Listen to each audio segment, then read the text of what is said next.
హన్మకొండ జిల్లా కాంగ్రెస్ పార్టీ కార్యాలయంలో కాంగ్రెస్ పార్టీ ముఖ్య నాయకులు ప్రెస్ మీట్ నిర్వహించారు. ఈ సందర్భంగా వరంగల్ పశ్చిమ ఎమ్మెల్యే నాయిని రాజేందర్ రెడ్డి మాట్లాడుతూ, ఊరిలో పెళ్లికి కుక్కల హడావిడి అంటూ ప్రజలు అసహించుకుంటున్నారు అని ఆలోచన లేకుండా ప్రెస్ మీట్లు పెడుతున్నారు. బీఆర్ఎస్ పార్టీ వాళ్ళు కేంద్రంలో, బీజేపీ రాష్ట్రంలో బీఆర్ఎస్ 10 సంవత్సరాల కాలంలో ఎందుకు ఎయిర్పోర్ట్ తీసుకురాలేకపోయారో సమాధానం చెప్పాలి. రైతులకు ఏ విధమైన న్యాయం చేయాలో మాకు తెలుసు. మేము చేసిన పోరాటాల వల్ల మామ్నూర్ ఎయిర్పోర్ట్ కి అనుమతి లభించిందని నాయిని రాజేందర్ రెడ్డి అన్నారు. మేము చేస్తున్న అభివృద్ధిని చూసి ప్రజలు మిమ్మల్ని చెప్పులతో కొడతారు. కబ్జాలు చేసి ప్రజలను దోచుకున్న బీఆర్ఎస్ పార్టీని రద్దు చేయాలి. మామ్నూరు ఏర్పాటు కోసం పనులు ప్రారంభిస్తుంటే ప్రజలలో లేనిపోని అపోహలు తీసుకొస్తున్నారు బీఆర్ఎస్ పార్టీ వాళ్ళని అన్నారు. ఈ సమావేశంలో పరకాల శాసనసభ్యులు రేవూరి ప్రకాష్ రెడ్డి, వర్ధనపేట శాసనసభ్యులు కేఆర్ నాగరాజు, వరంగల్ ఎంపీ కడియం కావ్య, వరంగల్ జిల్లా కాంగ్రెస్ పార్టీ అధ్యక్షురాలు ఎర్రబెల్లి స్వర్ణ, నగర మేయర్ గుండు సుధారాణి మరియు కుడా చైర్మన్ ఇనగాల వెంకట్రామిరెడ్డి తదితరులు పాల్గొన్నారు. ఊర్లో పెళ్లికి కుక్కలడావుడి అన్నట్టు మా ఇంట్లో పెళ్ళి, మా ఇంట్లో మేము పెట్టిన చెట్టుకు కాయలు కాస్తే, మేము పెట్టిన పిల్లలు పెడితే ఇవాళ మేం తెచ్చినాం అని చెప్పి ఎవ్వరికి వారు ప్రజలు చూస్తుంటే అసహ్యం వేస్తున్నదని ఆలోచన కూడా లేకుండా అబద్ధాలు ఆడుకుంటూ పోతుంటే ఇంకా ఇది లేకుండా ఆ ముఠావాడు ప్రెస్ మీట్ పెడుతున్నారు.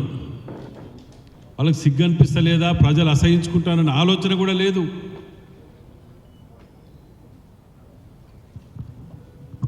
పదేళ్ల కాలంలో నేను 10 సార్లు అన్న ఇక్కడ నేను టేపులు పట్టుకొని తిరుగుతారో ఎయిర్పోర్ట్ తెస్తారట, ఇది అండర్ గ్రౌండ్ అనేది తెలియదు కానీ అది తెస్తారట అని 100 సార్లు మీ ముందు అన్నోని 10 ఏళ్ళల్లా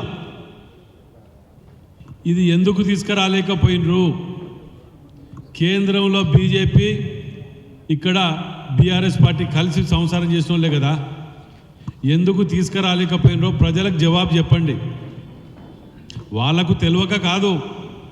ఈ క్రెడిట్ అంతా ముఖ్యమంత్రి రేవంత్ రెడ్డి గారు హనుమకొండ చౌరస్తాల సాక్షాత్తు మాట్లాడిన మాటలు ఇంకా ధ్వనిస్తున్నాయి, ఇంకా మర్చిపోలే. ఇక్కడ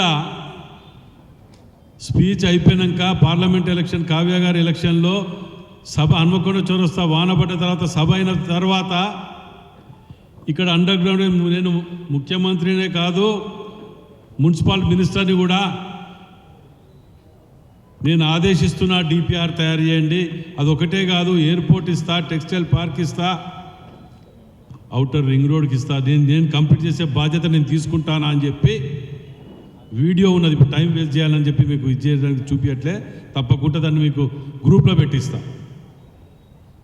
అంటే ఇన్ని చెప్పి ఇవాళ ల్యాండ్ యాక్విజిషన్కు సీఎం గారి ప్రోగ్రాంకి వచ్చినప్పుడు 205 కోట్ల రూపాయలు శాంక్షన్ ఇచ్చి, జీవో ఇచ్చి, ఫైనాన్స్ క్లియరెన్స్ ఇచ్చింది వాస్తవమా కాదా? మీ ముఖాలకు తట్టాడు, మట్టి పోయలేదు. ఇవాళ ఇంకో ఆయన అంటాడు 4 కోట్లు ఇవ్వాలన్నట. ఎందుకంటే వాళ్ళ బినామీలు ఉన్నారు, భూములు చాలా ఉన్నాయి వాళ్ళే. కానీ మాకు ఏమి ఇవ్వాలి? మేము ఇన్ని చేసిన వాళ్ళం రైతులను ఏ విధంగా సంతృప్తిపరచాలి, ఏ విధంగా న్యాయం చేయాలి మాకు తెలియదు. ఈ డిఫాల్టర్ల దగ్గర మేము నేర్చుకోవాలా? అసలు నిజంగా కూడా ముఖ్యమంత్రి రేవంత్ రెడ్డి గారిని మేము అందరం కూడా ఇవాళ టీం వర్క్ చేయటం వల్ల అందరం కూడా ఇక్కడ అందరం కలిసి ఏది అడిగినా ముఖ్యమంత్రి గారి దగ్గర ఇవాళ ఒక రాజేందర్ రెడ్డికో, ఒక ఎంపీ గారికో, ఒక నాగరాజు గారికో, ప్రకాష్ రెడ్డి గారికో, సారన్న కాదు, అందరం కలిసి ఉమ్మడి జిల్లాకు సంబంధించిన వాటి మీద మా పోరాట ఫలితమే ఇవాళ ఇవన్నీ వస్తే వీళ్ళట ఇక్కడికి వచ్చినప్పుడల్లా 2 వాగ్దానాలు చేసిపోవటం. వరంగల్ జిల్లా ప్రజల అమాయకులు ఏం తెలియదు. నిజంగా చెప్తాను, ఇవాళ వాళ్ళు వాగ్దానాలు చేసిన మీకు ఒకటి చెప్తా చూడండి. ఇది 50 ఉన్నాయి.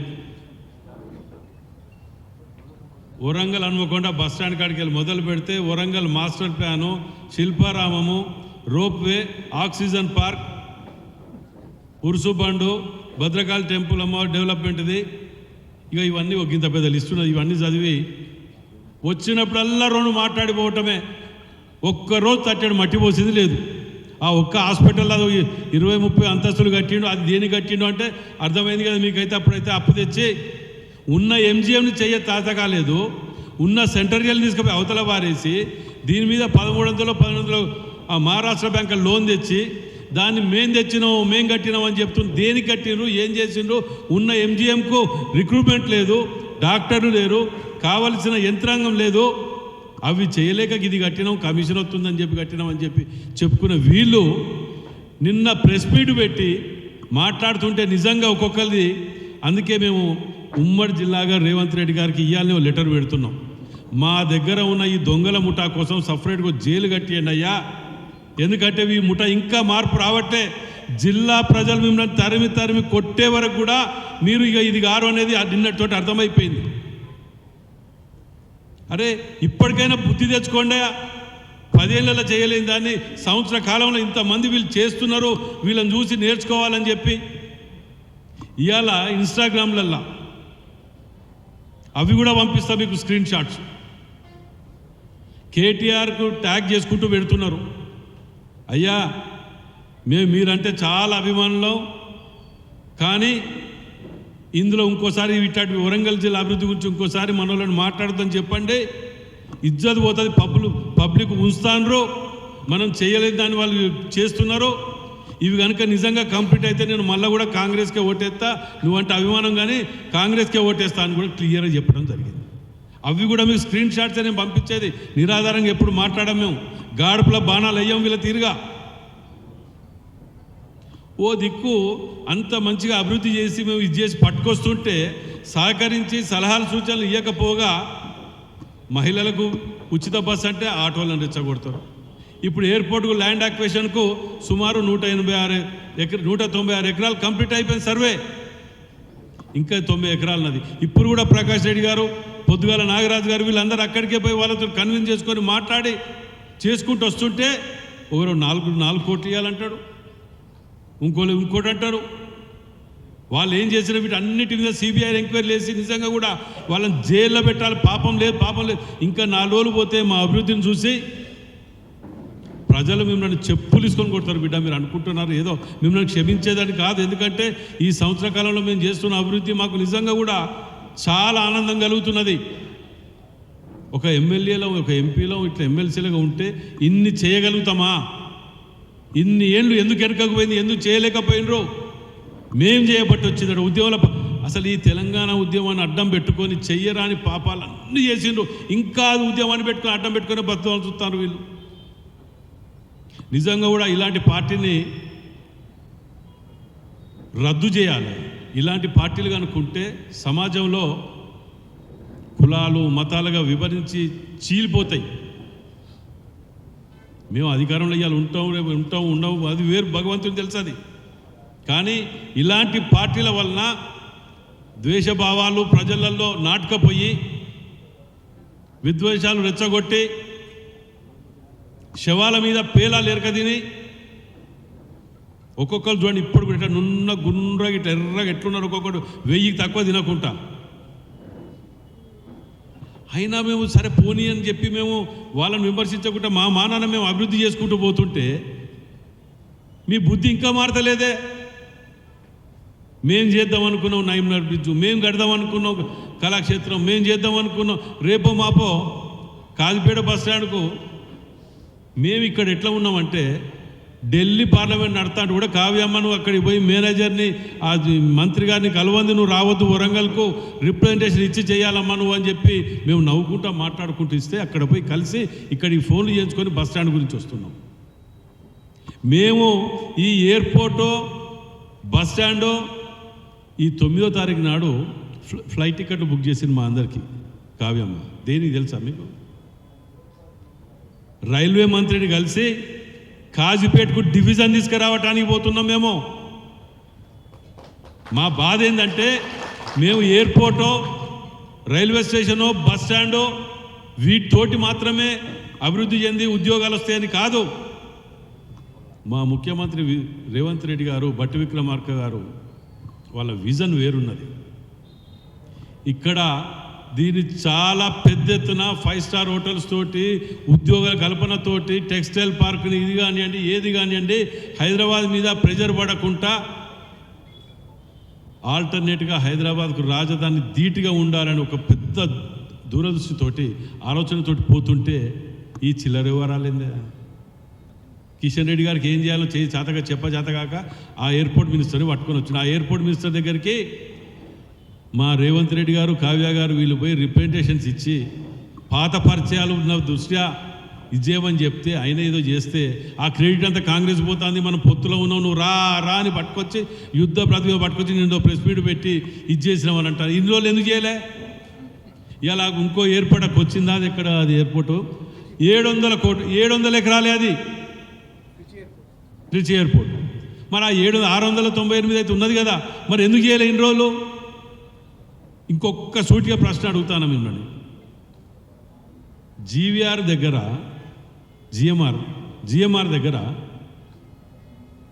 ఎందుకు 150 కిలోమీటర్ల దూరంలో ఉన్నది కాబట్టి ఇది ఇస్తలేమన్నప్పుడు దద్దమ్మలు తిరిగి నిద్రపోయి 10 ఏళ్ళు పండుకొని దొబ్బి తిని పండుకొని ఇవాళ రేవంత్ రెడ్డి గారు ముఖ్యమంత్రి అయినాక శ్రీనివాసరెడ్డి గారికి ఇన్ఛార్జ్ మినిస్టర్ బాధ్యతలు ఒప్పచెప్పి నువ్వు పోయి అది ఏం చేస్తారో నాకు తెలియదు, అది ఆర్డర్ రావాలి, అది అవసరమైతే అటు 4 కిలోమీటర్లుగా తక్కువ ఉన్నది అవతల దిక్కు యాక్వేషన్ చేయండి, ల్యాండ్ యాక్వేషన్ చేయండి, 150 అవుతుంది ఆర్డర్ తీసుకురాపోండి అని చెప్పి బుదిగరించి బెదిరించి అన్ని చేసి ఆ ఆర్డర్ని 10 ఏళ్లలో మీరు తేలేంది. మేము సంవత్సర కాలంలో క్లియరెన్స్ సర్టిఫికేట్ పట్టుకొచ్చి 205 కోట్ల రూపాయల సర్టిఫికేట్ తెచ్చిన రోజు 205 కోట్ల రూపాయల నిధులు కేటాయించి ల్యాండ్ యాక్వేషన్ పెట్టి మీ తిరిగా వాగ్దానం చేసి పోలే. డెడ్ లైన్ పెట్టినాం దీనికి, మార్చి లోపల దీన్ని ఇదంతా చేయాలని చెప్పి. దానికి రాత్రి పగలు రైతులతోటి నాగరాజు గారు, ప్రకాష్ రెడ్డి గారు, ఎంపీ గారు మేము అందరం కలిసి అడి డిసిసి అధ్యక్షులు గారు, సురేఖ గారు అందరం కలిసి సారన్న మేము అందరం ఒక దిక్కు అయ్యాప్ప అనుకుంటా బతిలాడుకుంటా మేము తిరుగుతాను. ఈ 3 రావడంతో ఇళ్ళకంగానే పండుగ అయిపోయింది కాదు. రేపు రావాల్సిన వనరులు, రావాల్సిన అభివృద్ధి, ఉద్యోగాలు, విభజన చట్టం అంటే వీళ్ళు పెట్టి అసలు నిజంగా వినోద్రావు గారిని చూస్తే అసహ్యం నవ్వొస్తుంది. ఇదివరకు మంచి అభిప్రాయం ఉంటే నాకు, ఆయన ఏదో మంచోడు ఇది అనుకున్నా కానీ రైట్ పర్సన్ రాంగ్ పార్టీ అని. మేము రిప్రజెంటేషన్ ఇచ్చి వచ్చినాం 2005 అరే రిప్రజెంటేషన్లో పార్టీ ఆఫీస్ కావాలని 1,90,000 ఇచ్చినా నేను కలెక్టర్ ఆఫీస్లో అక్నాలజ్మెంట్ తోటి ఉన్నాయి. మీరు చేసే పని అది, రిప్రజెంటేషన్ ఇచ్చినాం అయిపోయింది మా పని. ఏది టోటల్లీ ఇన్కంప్లీటెడ్ ఫెయిల్యూర్ క్యాండిడేట్స్ మీ యొక్క టీం. సక్సెస్ఫుల్ టీం ఏదైనా ఉన్నది అని అంటే 2024 నుంచి 25 మా టీం అది. మీ టీం ఎక్కడ పనికొచ్చింది? దేనికి పనికొచ్చింది? తినటానికి, దోసక తినటానికి తప్ప దేనికి పనికి రాలే. ఆ ప్రెస్ మీట్ పెట్టిన చూసి వాళ్ళు వినోద్రావు మాట్లాడుతుంటే నిజంగా ఈయనని కలిసినాం, అది చేసినాం.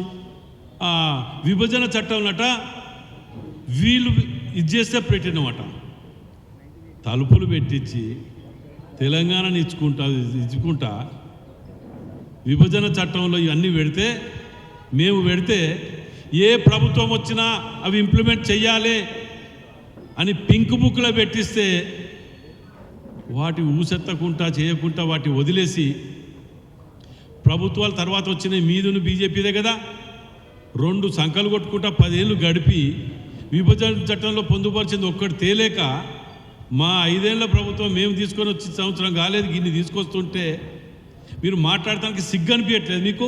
మాకే అనిపిస్తుంది మీరు మాట్లాడుతుంటే. మీకు ఎట్లా అనిపిస్తుంది అంటే అన్నీ వదులుకొనే మీరు ఈ రాజకీయాల్లో ఫుల్ టైమ్గా రాజకీయం మీద బతుకుదామని మోసాలు చేసుకుంటూ దగల్బాజు మాటలు మాట్లాడుకుంటూ బతకటం అలవాటు అయిపోయింది. ఇవాళ మేము ఇన్ని తిట్టినాం కదా, దున్నపోతు మీద నీళ్ళు పోసేట్టు దుడుకొని వెళ్ళిపోతాం. మళ్ళీ రేపు పొద్దుగాల ఇంకోటి మాట్లాడతారు. కాబట్టి వరంగల్ జిల్లా ప్రజలారా, మీరే మాకు న్యాయ నిర్ణేతలు. ఇవాళ మేము తెచ్చినామా, వాళ్ళు తెచ్చిండ్రా, ఎవరు తెచ్చిండ్రా, మీ ఆశీర్వాదంతో మేము గెలిచినాం, మీ ఆశీర్వాదంతో అభివృద్ధి చేస్తున్నాం. రేపు మీ ఆశీర్వాదాలు మాకు ఉండాలని కోరుకుంటున్నాం. అంతేగాని వీళ్ళ తిరిగా మాయ మాటలు చెప్పు, ఇన్ని మాటలు మీరు అందరు గమనించిండ్రు. వచ్చినప్పుడల్లా వాగ్దానాలు చేయకుండా పోయినరా. పిరికడు మట్టిపోయేనికి ఎయిర్పోర్ట్ గురించి మాట్లాడితే పాపం తాకుతుంది మీకు. నేను ఇన్ని రోజులలో మాట్లాడితే ఏమనుకున్నా, కానీ వినోద్రావు లాంటి వాడు ఆయన ఏంటిది అనేది మాకు ఇంత ఇదిగా ఆశ్చర్యం వేసింది ఆయన మాట్లాడుతుంటే.